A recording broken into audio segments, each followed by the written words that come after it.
దేశం మొత్తం మీదున్న best gold sellers, best designs ఇప్పుడు హైదరాబాద్ లో pan India jewel show. Don't miss it.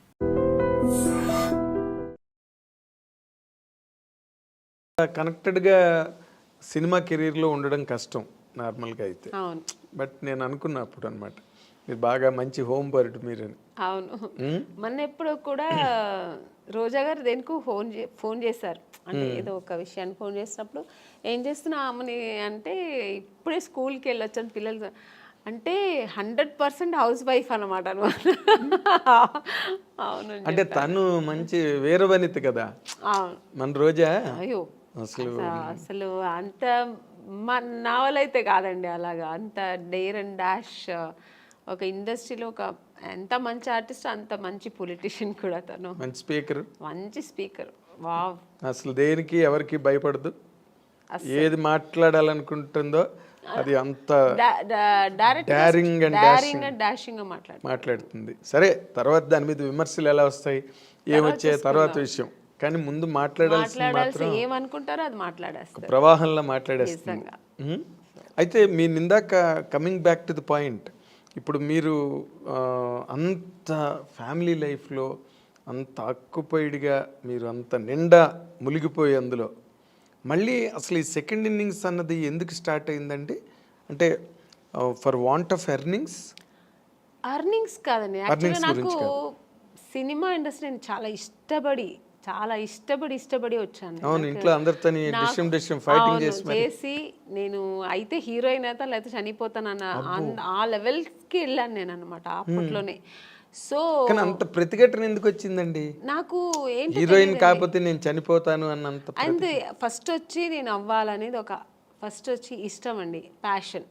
చిన్నప్పటి నుంచి నాకు ఊహ తెలిసినప్పటి నుంచి నేను సినిమాలో చేయాలి, నేను ఒక ఆర్టిస్ట్ అవ్వాలి, హీరోయిన్ అవుతానా లేదా ఆర్టిస్ట్ అవ్వాలి. తర్వాత ఒక ఏజ్ వచ్చినప్పుడు నేను హీరోయిన్స్ అంతా రాధా గారు, శ్రీదేవి గారు, జయప్రద గారు, జయసుధ గారు వాళ్ళ సినిమాలను చూసేవాళ్ళు కదా. విజయశాంతి గారు ఆ ఫైట్, ఆ ప్రతిఘటన సినిమా అంతా చూసినప్పుడు నేను కూడా ఇలా చేయాలి, ఆ రోల్ మోడల్ వీళ్ళందరూ నాకు సో ఇలా నేను చేయాలి, హీరోయిన్గానే చేయాలి, హీరోయిన్ అయితేనే ఇవన్నీ చేయగలుగుతాం. సో అక్కడి నుంచి అది స్టార్ట్ అయింది. ఇండస్ట్రీకి వచ్చి ట్రై చేసినప్పుడు ఫెయిల్యూర్ వెళ్ళినప్పుడు మనం ఏమనుకుంటాం, మేము అందంగా ఉన్నాము, మాకు అన్నీ తెలుసు, వెళ్ళిన వెంటనే రామ్మ నువ్వు ఈ సినిమాలో నువ్వే హీరోయిన్ అని రెడ్ కార్పెట్ వేసి వెంటనే ఇచ్చేస్తారా అనే ఒక ఊహలో వస్తాం. నేనే కదా, అందరూ వచ్చేవాళ్ళు అలాగే వస్తారు. సో ఒక డ్రీమ్తో వచ్చినప్పుడు ఇక్కడ వచ్చిన తర్వాత ఇప్పుడు ఒక మౌంటైన్ ఉందండి, అది దూరం నుంచి చూస్తే అది చాలా అందంగా ఉంటుంది.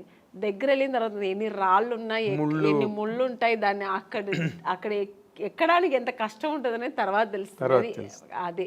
అది దూరపు కొండలు నునుపు అంటారు కదా, అలాగే నాకు కూడా నేను అలా అనుకుని వచ్చాను. తర్వాత ఇక్కడ వచ్చిన తర్వాత అంత ఈజీ కాదు అనిపించింది. ఇప్పుడైనా మనకి ఇండస్ట్రీ చాలా ప్లాట్ఫామ్స్ ఉంది. ఒకవేళ హీరోయిన్ అవ్వలేదు, ఒక 4-5 సినిమాలు ట్రై చేసాం, దొరకలేదు అనుకోండి, ఓకే లేకపోతే ఏంటి మనం ఏదో చేసుకుందాం, యాంకర్ అవ్వచ్చు, దాంట్లో ట్రై చేయొచ్చు, సీరియల్ హీరోయిన్ అయిపోవచ్చు, చాలా ఉన్నాయి ఇప్పుడు మనకు ఆప్షన్స్ ఎక్కువ ఉన్నాయి. మోడలింగ్ చేయొచ్చు, దానికి తగినట్టుగా మనం మన బాడీని చేసుకుని మోడలింగ్ చేయొచ్చు, ఇలా చాలా ఆప్షన్స్ ఉన్నాయి. నేను వచ్చినప్పుడు ఇండస్ట్రీ ఓన్లీ హీరోయిన్ చేయాలి, లేదంటే సిస్టర్ రోల్, మదర్ రోల్, ఆ ఏజ్లో సిస్టర్ రోల్, లేదంటే ఫ్రెండ్స్ రోల్, ఇలాంటి తప్ప ఆప్షన్ లేదు, ఇంటికి వెళ్ళిపోవాల్సిందే. నాకేమో అది ఇష్టం లేదు, నేను చేస్తే హీరోయినే చేయాలి. అలాంటప్పుడు ఎన్ని కష్టాలు నేను ఎదుర్కోవాల్సి వస్తుంది. అవును, మనం కండిషన్స్ పెట్టుకుంటే కష్టాలే. సో అది అప్పుడు అసలు ఎక్కువ కష్టాలు ఫేస్ చేశారండి బిగినింగ్ లో?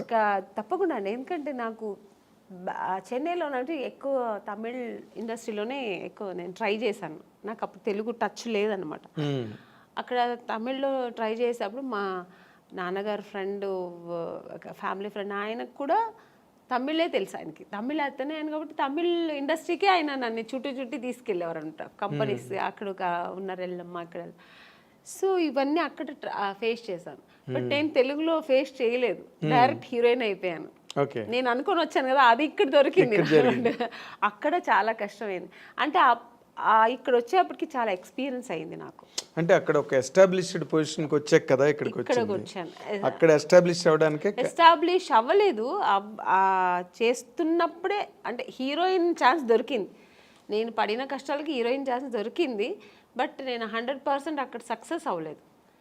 ఇక్కడ సక్సెస్ అయ్యాను. అంటే పడిన కష్టాలు అంటే ఇప్పుడు రకరకాలుగా ఉంటాయండి కష్టాలు అన్నది. కష్టం అంటే నా ఇది ఏంటంటే, నేను చేసిన ట్రావెల్ ఎలాగంటే వెళ్ళిన వెంటనే ఫొటోస్ చూసేవారండి. అప్పుడంతా ఎక్కువ ఫొటోస్, ఆల్బమ్స్ అవన్నీ ఫొటోస్ చూసి చాలా బాగుంది అమ్మాయిని వెంటనే రమ్మని అనేవాళ్ళు. వెళ్ళి చూసిన వెంటనే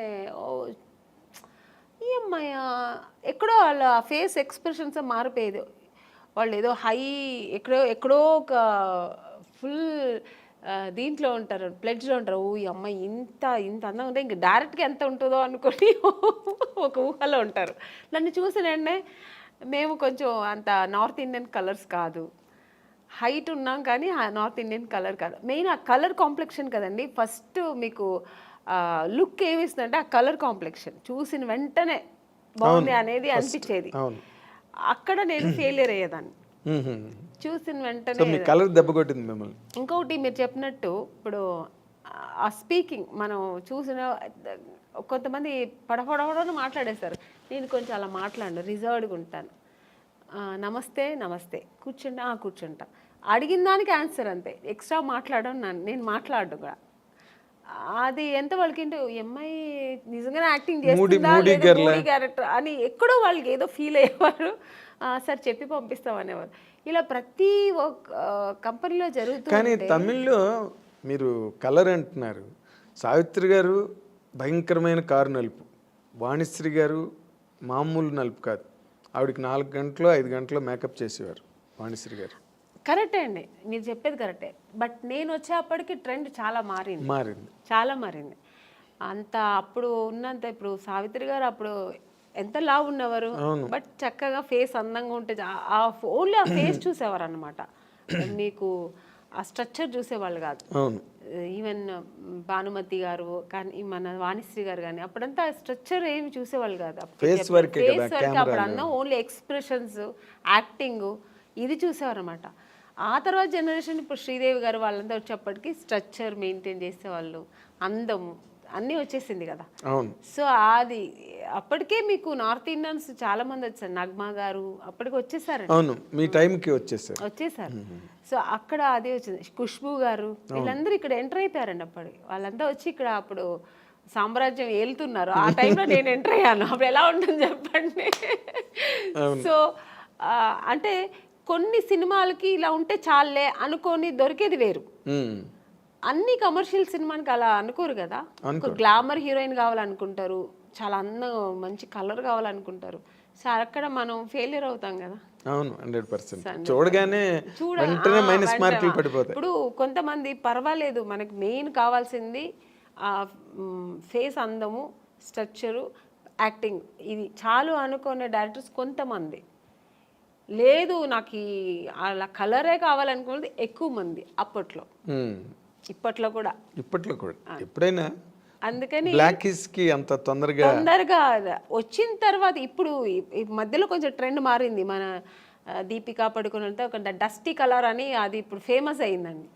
మేము వచ్చినప్పుడు ఆ డస్టీ కలరే బ్లాక్ అని చెప్పి మమ్మల్ని పక్కన పెట్టేవాళ్ళు. చాలా ఎక్కడో లక్కీగా దొరికేది. ఇప్పుడు వీటిష్ అంటున్నారు, బ్లాక్ వీటిష్ అంటున్నారు, డస్కీ కలర్ అని ఏమేమో అంటున్నారు. దాని ఇప్పుడు పేర్లు పెట్టి దాని ఒక ఫ్యాషన్ చేసుకున్నారు. మేము ఉన్నప్పుడు అలా కాదండి, కొంచెం కష్టమే. అయిన తర్వాత కూడా ఇక్కడంతా మేకప్ వేయమని చెప్పేవాళ్ళు, కలర్ ఎందుకంటే దీనికి డిఫరెన్స్ రాకూడదని. సో ఇవన్నీ మేము ఎదుర్కోవాలి, ఒకేలా ఉండాలని. సో అప్పుడు నేను చాలా మా అమ్మని తిట్టేదాన్ని, నువ్వు ఎందుకు మా నాన్న కలర్గా కనలేదు, మా బ్రదర్ మంచి కలరు, వాడు మాత్రం ఎందుకు అంత కలర్ ఉన్నాడు అని మా నాన్నగారు లాగా వాడు, మా అమ్మ కొంచెం కలర్ తక్కువ. ఇలాగా నాకు ఆ ఒక ఫీలింగ్ నాకు ఎప్పుడు ఉండేది. మా అమ్మతో ఎప్పుడు నేను వెళ్ళి మా అమ్మతోనే గొడవ పెట్టేది, నాకేంటే తెలుసు దేవుడు నీకు ఆ కలర్ ఇచ్చాడు, నువ్వు హీరోయిన్ అవుతావు నాకు తెలిసి ఉంటే నేను ఇంకొంచెం కుంకుమ ఎక్కువ తాగేదాన్ని. మా అమ్మ అంటే ఆవిడ అంతే, కుంకుమ పువ్వు తాగితే ఎక్కువ తాగితే అంటే అదేదో అప్పుడు ఒక నమ్మకం. సో అలా సో ఆ తమిళ్లో మీరు బాగా ట్రై చేస్తున్న టైంలోనే తెలుగులో కట్ అయ్యారు అనమాట మీరు. అవును. ఛాన్స్